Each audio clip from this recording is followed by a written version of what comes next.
Hello, I'm Jay. Thanks for visiting Toastmasters International to learn more about what not to do when giving a speech. Since 1924, we've helped more than 4 million people gain the confidence to communicate clearly in all circumstances. One of the most demanding situations you'll ever face is speaking to an audience, especially when mistakes happen. Here are some time-tested tips to help you master your mistakes. We've all seen it. A speaker who seems boring, distant, and makes a great topic something you want to avoid forever. It could be a history professor who teaches about exciting historical events by reading a list of dates. Or it could be a nervous speaker who is too shy to make eye contact with anyone in the audience. Whatever the crime, they waste an audience's time. You can do much better than that. The first thing to learn is to face the truth. Here's the truth.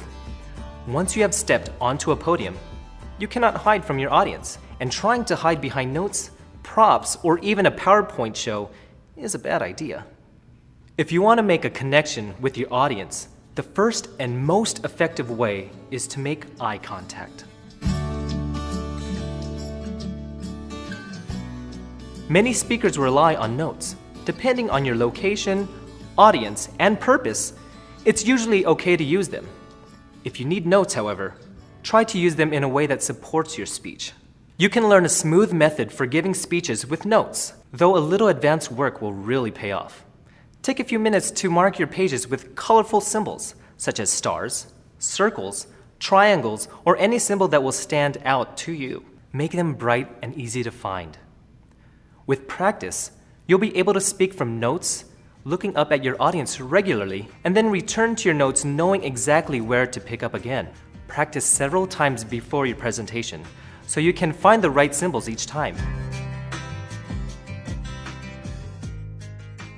Once you've established a connection with your eyes, it's important to build on that with your words. Be careful to avoid alienating or offending your audience. They can be alienated by some big mistakes like arriving late or speaking on a topic other than what you promised. Remember, there is usually no such thing as a captive audience, especially if they pay to see you speak. They can storm out while you're speaking if you fail to give them the speech you promised. Most speakers are smart enough to avoid those problems. That leaves the less obvious mistakes a speaker can make. To be fair, I'll admit, there is a lot you have to be careful about. An audience might be sensitive to language, embarrassing anecdotes, the clothes you're wearing, or even the way you gesture. How do you know what will anger the audience? To save yourself a lot of problems, you must know your audience before you walk on that stage. You could find yourself speaking to people from any walk of life. They might be young, old, rich, poor, and more, with beliefs as varied as their cultures. Part of your job as a speaker is to learn a little about them. One mistake that any speaker can make is to try a one-size-fits-all approach to public speaking. The problem is, different people need different information. How can you know the purpose of your talk if you don't know who's listening? Use the internet to search about foreign countries and cultures where you'll be speaking. That includes corporate cultures. Look for any local rules on dress, gestures, and body languages. Of course, you want to be lively on stage. Avoid becoming a stiff speaker with hands stuffed in your pockets. Your audience will appreciate that you need to express your message. Be sure you're expressing yourself in a way that your audience can understand and accept. If you find yourself in a situation where you cannot learn much about your audience in advance, it's best to play it safe. Avoid swear words or cursing. Rough language can be regarded as disrespectful and can send the audience members heading for the door. In general, don't let it become a crutch. Instead, take the time to develop the vocabulary you need to express your message effectively. And while we're on the subject of language, make sure your words match the audience's level of understanding as much as possible.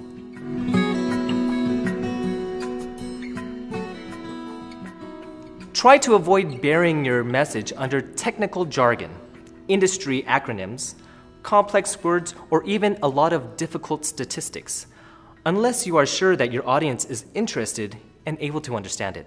And if you must share complicated material, be sure to add in plenty of anecdotes, humor, clear examples, and meaningful pauses. Like that. These can help you control the pace of your speech, so be sure to use them if you catch yourself hurrying through material.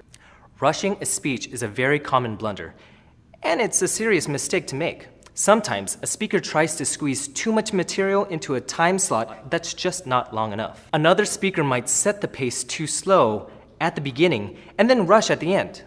The result of that is you throw information at your audience faster than they can absorb it. Your message will be lost. If all else fails, stop and take a breath. Once you've learned how to connect with your eyes and your words, it's time to make sure you've connected with your voice. Toastmasters often practice something called vocal variety. That means they want their voices to reflect the messages and emotions behind their words. Avoid speaking in monotone. And while you're working on your voice, here's something else to avoid. A lot of beginning speakers let their voices drop off or lower at the end of every sentence. When your voice lowers at the end of your sentences, the audience has trouble understanding your message. Instead, try to project your voice throughout your speech so people can hear you. It will take some practice, but you can also vary your pitch at the same time so that your voice reflects your message and keeps it exciting. Oh, that's a lot to remember, isn't it? Don't worry. The main thing to keep in mind is that you want to present for your audience, not to them. Make it your business to know what they want or need to hear, and then be sure to present it in a way that captures their attention and offers a clear message.